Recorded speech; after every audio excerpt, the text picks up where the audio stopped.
आज के आज ही इस्तीफा दें और बीजेपी को और आरएसएस को हराने के लिए पूरी ताकत से जुट जाएं, समय रहते चेत जाएं, वरना ये दीवार पे लिखी हुई बात है, आज नहीं तो कल और बहुत जल्दी ये सब के साथ SC ST OBC और माइनॉरिटीज़ के बीजेपी और आरएसएस के कार्यकर्ताओं के साथ भी यही होना है। ये बात बिल्कुल साफ मणिपुर से हो गई है। मणिपुर की घटनाओं से सारे लोग जो बीजेपी में आज MP MLA मंत्री बने बैठे हैं ना, सभी का असर यही होने वाला है। ये मणिपुर से एग्जाम्पल सीख लें। चीफ मिनिस्टर साहब की मर्जी से नहीं, उनकी प्लानिंग से हथियार लूटे, हैवी मशीन गन्स लूटी, सारे लूटे। वो सब आरएसएस के कार्डर्स थे या नहीं थे? ये बंदूकें और हथियार आरएसएस के कार्डर्स के पास हैं या नहीं है? ये आरएसएस का प्लान्ड इवेंट है और पूरी तरीके से वो अपने मकसद में सक्सेसफुल हैं। प्रधानमंत्री जी की चुप्पी वैसी चुप्पी नहीं है जो एक तरीके से लापरवाही है। वही तो इसको कोऑर्डिनेट कर रहे हैं। सरकार लेकिन नहीं चाहती। सरकार तो करवा रही है ना, ये सरकार कर नहीं चाहती। आरएसएस और बीजेपी की सरकार है ना वहाँ पे। वहाँ तो बीजेपी का MLA, उनकी खुद की जो कॉन्शियस है वो जाग गई ना। देखो आप क्या मतलब, जिस कॉन्शियस को मारने के लिए आरएसएस इतनी ट्रेनिंग देती है, इतना ज़मीर ख़त्म करवाती है रगड़ रगड़ के, वो भी ज़मीर जाग गया। लेकिन वही नैरेटिव जो आरएसएस का है कि ये जो क्रिश्चियन ट्राइबल्स हैं इनको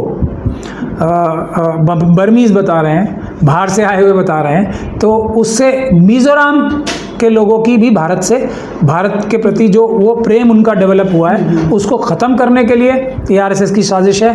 मणिपुर में अभी एक और बहुत बड़ी साजिश आरएसएस कर रही है, जिसके लिए एक नागा महिला की हत्या कराई गई थी। नागाओं को भी वो देश के खिलाफ भड़का रहे हैं ताकि चाइना के बॉर्डर लाइन एरियाज है, ताकि चाइना को फ़ायदा पहुंच सके वहाँ की अफरा तफरी के माहौल में। ये मेरा इल्ज़ाम आरएसएस पे आज नहीं, पहले से लगाता आ रहा हूँ, लेकिन अभी तक कोई भी इस बात पे कोई क्विक एक्शन अभी तक हुआ नहीं है। चाइना 2000 किलोमीटर जगह हमारी खा चुका है इन्हीं आरएसएस की मदद से। मैं एक बड़े मीडिया ऑर्गेनाइजेशन की रिपोर्ट पढ़ रहा था, उसमें मैंने नाम बड़े और दर्शन छोटे वाले से मैंने उसमें पढ़ा कि ये लोग आए थे पहले काम करने के लिए, कुकी समाज के तमाम लोग हैं और ये लोग यहीं बस गए, और अब मैतेई समाज के लोग चाहते हैं इनको खदेड़ दिया जाए, इसीलिए कुकी समाज को निशाना बनाया जा रहा है। क्या आप ये सही मानते हैं? मैं बता तो रहा हूँ ना, ये नागा समुदाय हो, कुकी समुदाय हो, ज़ो समुदाय हो, मिज़ो हो, ये सब लोग उस पहाड़ी एरिया के हज़ारों साल से सबसे पहले आदिवासी, मतलब वनवासी नहीं, मूल निवासी ये लोग हैं। मैं आपको बता रहा हूँ, मैतेई लोग सो कॉल्ड अपर कास्ट वाले जो होते हैं, वो लोग यहाँ से नॉर्दर्न इंडिया से चल के वहाँ गए हैं, हज़ारों किलोमीटर दूर गए हैं। तो इनमें और उनमें ज़मीन आसमान का फ़र्क है। वो मूल निवासी हैं, ये बाहरी हैं। पहले माना, अगर बाहरी और उसको माना जाए कुछ तो, लेकिन क्योंकि ये भी सैकड़ों साल पहले से गए हुए हैं, तो ये भी वहाँ पे अब वैली के हैं, लेकिन ट्राइबल्स नहीं हैं। पहली बात तो ये है, ट्राइबल नहीं है ये, और ट्राइबल हो ही नहीं सकते, क्योंकि उसकी भी मैं वजह बता रहा हूँ। ब्राह्मण, क्षत्रिय, वैश्य और शूद्र, यही तो है ना वर्ण व्यवस्था। आदिवासी इसमें कहाँ आते? नहीं आते ना। जैसे मुसलमान कहीं नहीं आते, जैसे शेड्यूल कास्ट कम्युनिटी कहीं नहीं आती है। शूद्र तो OBC कम्युनिटी होती है ना। हम लोग तो है ही नहीं ना, हम तो वर्ण व्यवस्था का हिस्सा ही नहीं, हम तो एग्जिस्ट नहीं करते, हमारा तो अस्तित्व ही नहीं है। SC ST और माइनॉरिटीज़ का तो अस्तित्व ही नहीं है वर्ण व्यवस्था में। हिंदुइज्म में जगह ही नहीं है हमारी, तो 46% देश की जनता तो जगह ही नहीं है। हाँ, शूद्र कम्युनिटी को वो पीटने के लिए अपने साथ रखते हैं। शूद्र कम्युनिटी जो OBC समाज है, उनकी ये थ्योरी है कि ये हमारे गुलाम हैं, ये हमारी सेवा करने के लिए पैदा हुए हैं, ये उनकी थ्योरी है। अब ये भारत का संविधान ऐसा है कि हर एक को अपनी आस्था पे बिलीव करने का हक है, लेकिन किसी और के ऊपर थोपी नहीं जा सकती। हम ब्राह्मण की सेवा करने के लिए पैदा नहीं हुए।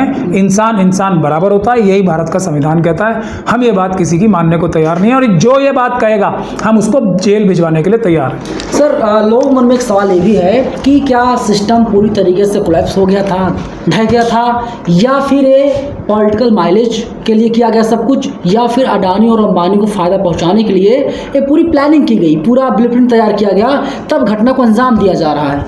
ये आरएसएस का प्लान्ड इवेंट है और पूरी तरीके से वो अपने मकसद में सक्सेसफुल हैं। प्रधानमंत्री जी की चुप्पी वैसी चुप्पी नहीं है जो एक तरीके से लापरवाही है। वही तो इसको कोऑर्डिनेट कर रहे हैं। गुजरात मॉडल इम्प्लीमेंट करा रहे हैं, तो वो क्यों उस पर बोलेंगे।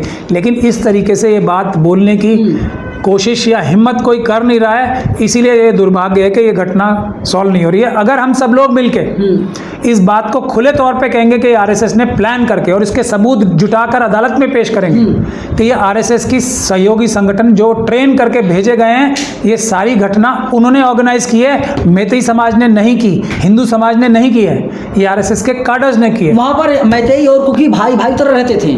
नहीं, मैं कह रहा हूँ ना, देखिए tribal community, schedule caste community, नहीं, जैसे आप कह रहे हैं सर कि एक बाहर की जो ताकतें हैं, बाहरी ताकतें वहाँ पहुंची, आरएसएस के कार्डर्स, हाँ, वे लोग पहुंचते हैं और पूरे घटना का अंजाम देते हैं। और यानी इसका मतलब है कि वहाँ मैतेई और कुकी पहले भाईचारे तरह रहते थे, एक दूसरे दोस्ती थी, इतना ज़्यादा दोस्ती भी नहीं थी, हाँ।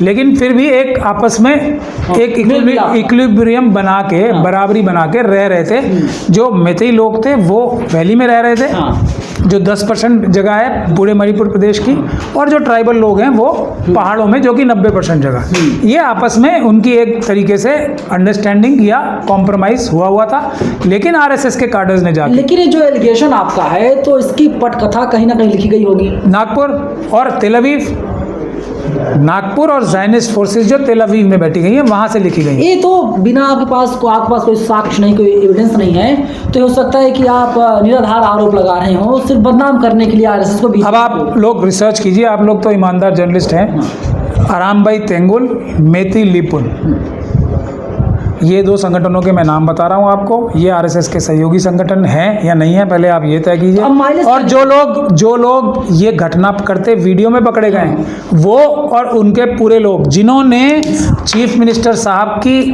मर्जी से नहीं, उनकी प्लानिंग से हथियार लूटे, हैवी मशीन गन्स लूटी, सारे लूटे, वो सब आरएसएस के कार्डर्स थे या नहीं थे।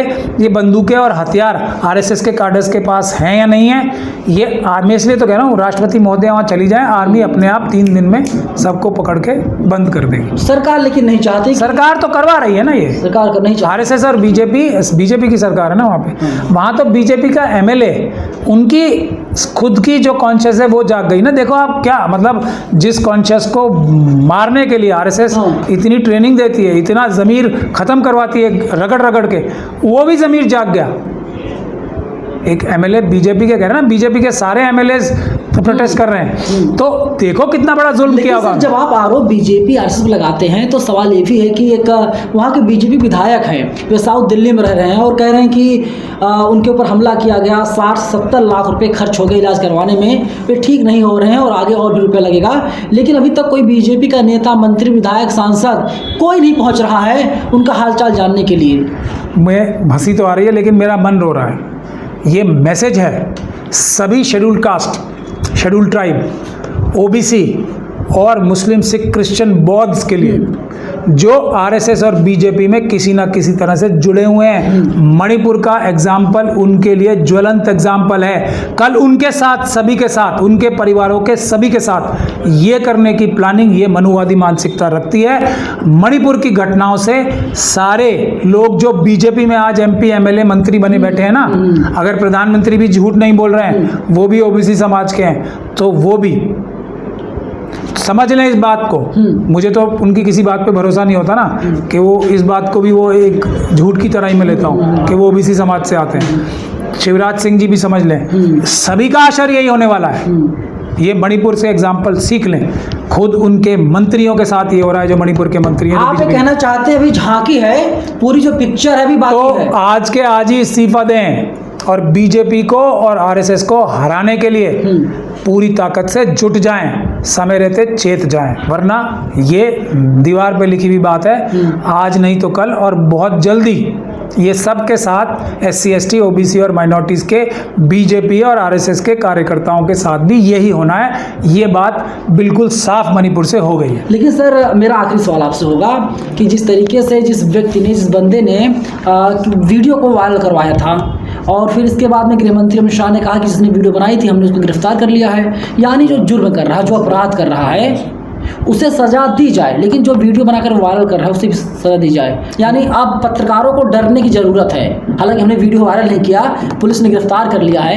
ये कहीं ना कहीं संदेश दिया जा रहा है कि आप सच मत दिखाइए, सच दिखाएंगे कोई वीडियो वायरल हो जाए। यही तो बात मैंने शुरू में भी कही थी, इनका सच जो भी बाहर लाएगा, यही तो अमित शाह जी तो करवा रहे थे ना, तो अमित शाह जी को ही पकड़वा देगा वो, और अमित शाह जी और ईमानदारी से गृह मंत्री का काम करेंगे। लेकिन नरेंद्र मोदी जब विदेश की धरती पर जाते हैं, कहते हैं कि भारत लोग, तो बताया आपको, जो वो बोलेंगे उसके आगे ना लगा के पड़ा जाए, वो एक तो क्या मोदी झूठ धब्बा है। देखिए, भारत के प्रधानमंत्री की कुर्सी, होम मिनिस्टर की कुर्सी इतनी बड़ी और वजनदार होती है कि कोई बेवकूफ़ से बेवकूफ़, बेकार से बेकार व्यक्ति भी बैठ जाए तो उसका भी वजन बन जाता है। प्रधानमंत्री जी और अमित शाह जी की वजन, और जो लोग उनको किसी तरीके से मतलब देख भी लेते हैं, वो इसलिए क्योंकि वो इतने बड़े ओहदों पे बैठे हुए हैं, तो उनका कद जो नज़र आने लायक भी नहीं है वो भी इतना बड़ा हो गया है क्योंकि वो प्रधानमंत्री की कुर्सी पे बैठे हुए हैं। लेकिन ये बात उनको हजम नहीं हो रही है,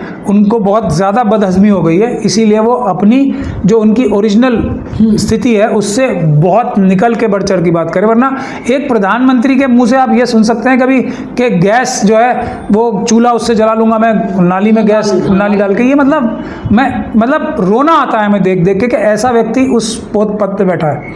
और वो ऐसी बातें करते हैं कि मुझे फ्रेंच भी आती है, मुझे ये भी आता है, मेरे पास ये डिग्री है, झूठी डिग्रियां बनाने के इल्ज़ाम लगते हैं उनके ऊपर, शर्म उनको मगर आती नहीं। तो ये उनकी जो आज जो फिर भी लोग उनको देख रहे हैं, लोगों से गले मिल ऊपर जा रहा है, जो लोग मिल रहे हैं उनसे, वो इसलिए मिल रहे हैं कि ये भारत के प्रधानमंत्री हैं, बल्कि वो भारत के प्रधानमंत्री और भारत की छवि को कम कर रहे हैं। लेकिन भारत इतना बड़ा देश है, भारत के लोग इतने महान हैं कि वो पूरी ताकत लगा के भी भारत का नाम कम नहीं कर पा रहे, बल्कि फिर भी वो उतना ही है जितना रहेगा। लेकिन ये अपने आप में भारत के नाम पे एक बहुत बुरी स्थिति पैदा कर रहे हैं ये दोनों व्यक्ति।